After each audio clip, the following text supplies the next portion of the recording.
Hello friends, नमस्कार। आज मैं आप लोग के लिए इंडियन ज्योग्राफी मतलब कि भारतीय भूगोल के एक बहुत अच्छे से चैप्टर लेकर आया हूँ। आप लोग में से बहुत सारे ऐसे स्टूडेंट होंगे जिनका कन्फ्यूजन या उलझन में रहते हैं कि हम लोग भारतीय भूगोल को पढ़ना स्टार्ट कहाँ से करें। सो मेरे एक्सपीरियंस के अकॉर्डिंग भारतीय भूगोल को पढ़ना है ग्लोब से करना चाहिए, क्योंकि ग्लोब में कुछ ऐसे इंपॉर्टेंट रेखाएं पाए जाते हैं जो एग्जाम की दृष्टि में बहुत ज़्यादा इंपॉर्टेंट होते हैं। साथ ही साथ भूगोल के अदर चैप्टर को भी स्टडी करने में बहुत ज़्यादा हेल्प करते हैं। जैसे कि आप लोग भूगोल के मानसून चैप्टर की स्टडी करोगे तो वहाँ पे इन रेखाओं की बहुत ज़्यादा रोल होती है। सो फ्रेंड्स, आज हम लोग भारतीय भूगोल की पहली क्लास में एक ग्लोब के बारे में बहुत ही विस्तृत रूप से अध्ययन करेंगे। सो फ्रेंड्स, चलिए स्टार्ट करते हैं। फ्रेंड्स, इस ग्लोब को लेकर अधिकतर क्वेश्चन उठता है कि ग्लोब कहाँ से आया। ठीक, तो हम लोग जिस पृथ्वी पे रहते हैं, यह पृथ्वी क्या कहती है, कैसे फुटबॉल की तरह गोल है, जो कि पश्चिम से पूर्व की ओर होते हुए 24 घंटे में अपने अक्ष को घूम के पूरा करता है। जैसे 12 घंटे दिन और 12 घंटे रात।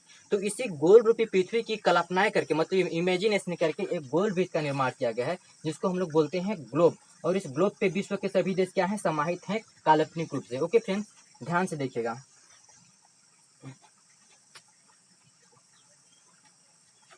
किसी भी एक गोल वृत्त को बनाने के लिए एक केंद्र की आवश्यकता होती है। मैंने यहाँ पे केंद्र मान के 360 डिग्री की एक गोल वृत्त बना दिया। और कोई भी गोल वृत्त 360 डिग्री की होती है फ्रेंड्स, आप लोग क्लास 6-7 में पढ़े होंगे। ओके, तो इस ग्लोब के पश्चिमी छोर से पूर्व की ओर रेखा गुजर रही, जो कि केंद्र को स्पर्श करती हुई जा रही है ना। तो इस रेखा को हम लोग क्या बोलते हैं, विषुवत रेखा। इसको विषुवत रेखा के नाम से जानते हैं। ठीक, तो इस विषुवत रेखा को आप लोग याद करने की सहूलियत से इसको विषुवत रेखा के नाम से याद रखिएगा, ताकि आप लोग को कुछ लॉन्ग टाइम तक याद रहे, है ना। इसको विषुवत रेखा के नाम से याद रखिएगा। ये जो विषुवत रेखा है, इसको हम एक और नाम से जानते हैं, भूमध्य रेखा के नाम से। भू का मतलब होता है पृथ्वी, मध्य का मतलब होता है बीच। तो पृथ्वी के बीच में गुजरने वाली रेखा को हम लोग बोलते हैं भूमध्य रेखा। ये जो विषुवत रेखा है या भूमध्य रेखा है, अन्य अक्षांश रेखाओं की तुलना में सबसे लंबी रेखा है, इसलिए इसको एक और नाम से जानते हैं, सबसे लंबी रेखा के नाम से। तो एक और नाम से सबसे लंबी रेखा के नाम से। ओके फ्रेंड्स, तो आप लोग को पता चल गया कि इस विषुवत रेखा को ही भूमध्य रेखा और सबसे लंबी रेखा कहते हैं। ओके, ये जो विषुवत रेखा है या भूमध्य रेखा है या सबसे लंबी रेखा है, इसको हम लोग 0 डिग्री की स्थिति पे रखते हैं। एकदम केंद्र में है, इसलिए इसको हम लोग 0 डिग्री की स्थिति में रखते हैं। ठीक, ग्लोब के पश्चिमी छोर से पूरब की ओर गुजरने वाले 181 काल्पनिक रेखाओं को हम लोग अक्षांश रेखाओं के नाम से जानते हैं।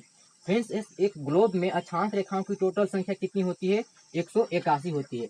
181। बहुत सारे स्टूडेंट लोग यहाँ पे गलती कर देते हैं, 180 एग्जाम में राइट मार्क आ जाते हैं, जो कि गलती है। ठीक, 181 कैसे होगी, देखिए।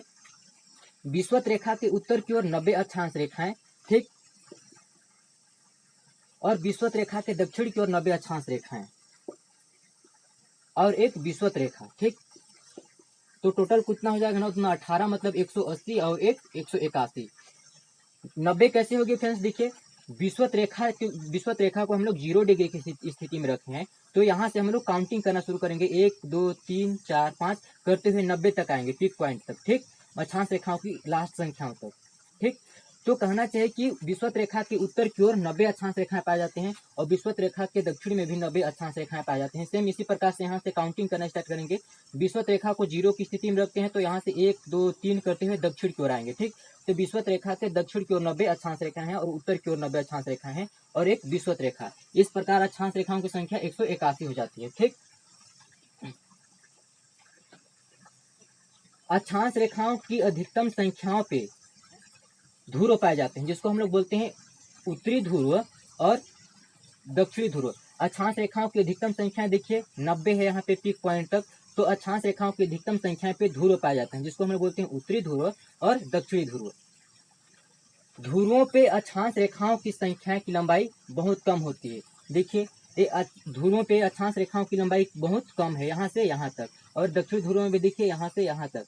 इस प्रकार ग्लोब में अक्षांश रेखाओं की ध्रुवों पे लंबाई बहुत कम होती है ना, जिसको हम लोग 90 अक्षांश रेखाओं, उत्तरी अक्षांश रेखाओं के नाम से जानते हैं और दक्षिणी 90 अक्षांश रेखाओं के नाम से जानते हैं। यहाँ देखिए। ठीक,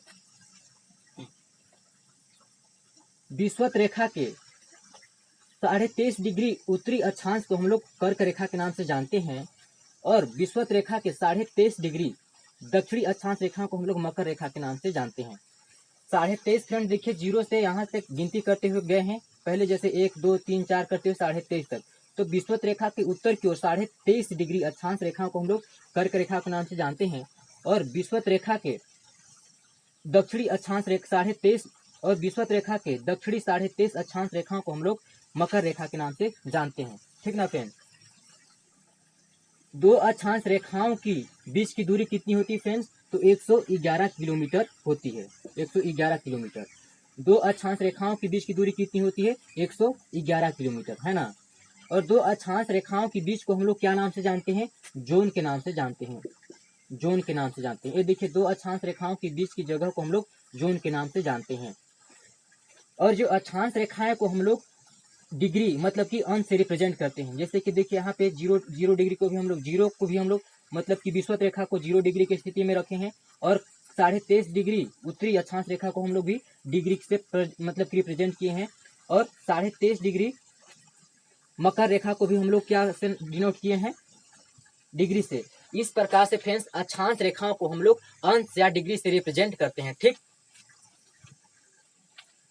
ये जो अक्षांश रेखाएं होते हैं पश्चिम से पूर्व की ओर एक प्रकार से काल्पनिक रेखाएं होती हैं, मतलब कि एक ग्लोब पे मान के चलते हैं ना फ्रेंड्स। अब आप लोग को अच्छी तरह से समझ आ गया होगा कि अक्षांश रेखाएं क्या हैं और इसके अधिकतम दूरी पे क्या पाए जाते हैं? ध्रुव पाए जाते हैं, जिसको हम लोग बोलते हैं उत्तरी ध्रुव, और दक्षिण में दक्षिणी ध्रुव बोलते हैं। ठीक। अब पढ़ते हैं हम लोग देशांतर रेखाएं के बारे में, है ना। उत्तरी ध्रुव और दक्षिणी ध्रुव, तो उत्तरी ध्रुव और दक्षिणी ध्रुव को मिलाने वाले 360 रेखाओं को हम लोग देशांतर रेखाएं बोलते हैं। एक बार फिर फ्रेंड, उत्तरी ध्रुव और दक्षिणी ध्रुव को मिलाने वाले 360 काल्पनिक रेखाओं को हम लोग देशांतर रेखाएं कहते हैं। ये देशांतर रेखाएं हैं फ्रेंड्स, एक काल्पनिक रेखाएं होते हैं, मतलब कि मान के चलते हैं। ठीक। तो ये जो देशांतर रेखाएं ध्रुव पे आपस में मिल जाते हैं, जिसकी लंबाई बहुत कम होती है। यहाँ पे देखिए दक्षिण ध्रुव में भी मिल गए हैं आपस में, और यहाँ पे भी उत्तरी ध्रुव में आपस में मिल गए हैं। ठीक। इस प्रकार देशांतर रेखाओं की ध्रुवों पे लंबाई बहुत कम होती है, मतलब 0 होती है। जैसे जैसे ये देशांतर रेखाएं विषुवत रेखा की ओर आती है तो इसकी चौड़ाई में वृद्धि होती है। इस प्रकार इस देशांतर रेखाओं की विषुवत रेखा पे लंबाई कितनी होती है, मतलब की चौड़ाई 111.32 किलोमीटर होती है। ठीक। यहाँ पे देशांतर रेखाओं की विषुवत रेखाओं पे लंबाई कितनी होती है? 111.32 किलोमीटर होती है। ठीक। दशमलव के बाद एक एक संख्या लेते हैं तो 32 किलोमीटर होती है। ये जो देशांतर रेखाएं की बीच की जगह को हम लोग गोरे के नाम से जानते हैं। गोरे के नाम से जानते हैं। ये देखिए फ्रेंड्स, दो देशांतर रेखाओं के बीच की जगह को हम लोग गोरे के नाम से जानते हैं। ठीक। अब हम लोग तो पता पाएंगे फ्रेंड्स कि ग्लोब पे मतलब देशांतर रेखाओं की संख्या 360 होती है, तो 0 डिग्री देशांतर रेखा हम लोग कहाँ को माने? ठीक। तो जो लंदन की एक सिटी है, मतलब ग्रीनविच नामक एक सिटी है, यहाँ पे जो देशांतर रेखाएं गुजरती है उसी देशांतर रेखाएं को हम लोग 0 डिग्री की स्थिति पे लेते हैं। ठीक। तो ये लंदन के ग्रीनविच नामक सिटी से जो ग्रीनविच नामक लंदन के, ठीक, लंदन के ग्रीनविच नामक सिटी से जो देशांतर रेखाएं गुजरती है उसको हम लोग 0 डिग्री की स्थिति पे रखते हैं, है ना।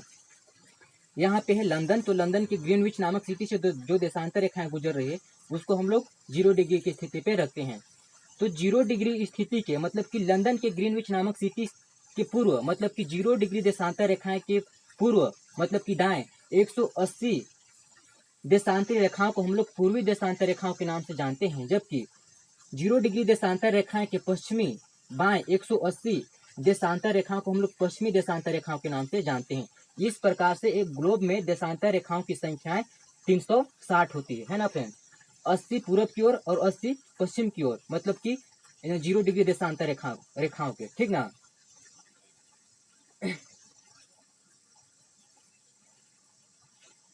आप लोग समझ गए फ्रेंड्स कि 0 डिग्री देशांतर रेखाएं हम लोग जो लंदन के ग्रीनविच नामक सिटी से जो रेखाएं गुजरती है देशांतर रेखाएं, उसको हम लोग 0 डिग्री की स्थिति पे रखते हैं, है ना।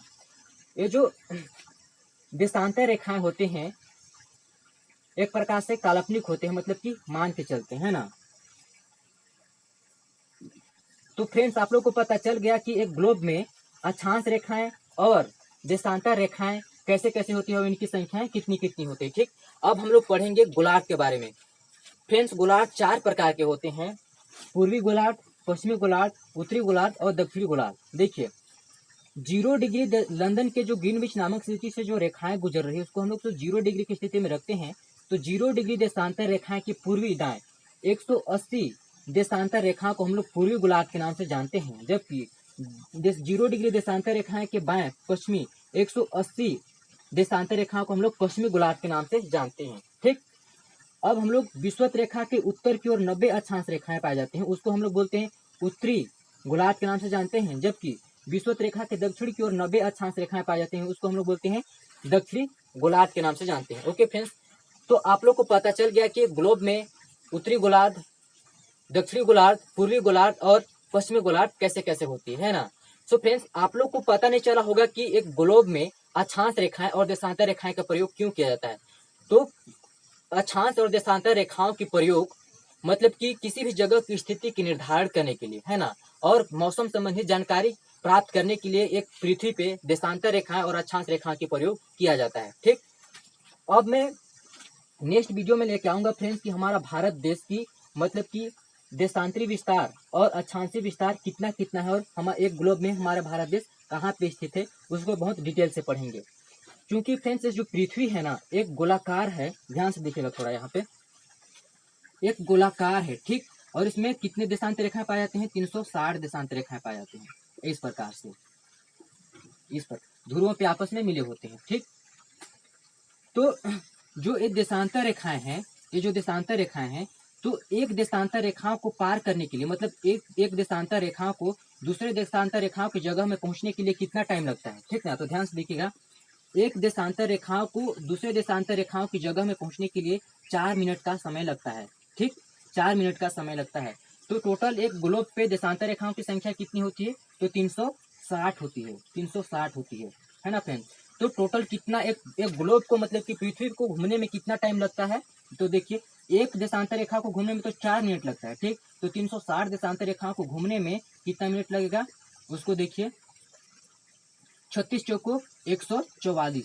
ठीक, और एक 0, तो मतलब कि एक ग्लोब में मतलब कि पृथ्वी को एक पूरा चक्कर घूमने में 1440 मिनट का समय लगता है। ठीक, 1440 मिनट का समय लगता है, मतलब कि इसको कहे तो 24 घंटा, 24 घंटे में चेंज करेंगे तो 24 घंटे, और इसको और बदलोगे तो 12 घंटे दिन और डे और 12 घंटे नाइट। ओके फ्रेंड्स, मतलब कि जो पृथ्वी है इसको घूमने में एक चक्कर 24 घंटे का टाइम लगता है, मतलब 12 घंटे दिन और 12 घंटे रात। ओके फ्रेंड्स, तो आप लोग को समझ आ गया होगा फ्रेंड्स। अब मैं नेक्स्ट वीडियो लेके आऊंगा कल। सो फ्रेंड्स, वीडियो को आप लोग स्क्रीनशॉट लेके रख सकते हैं। Thank you.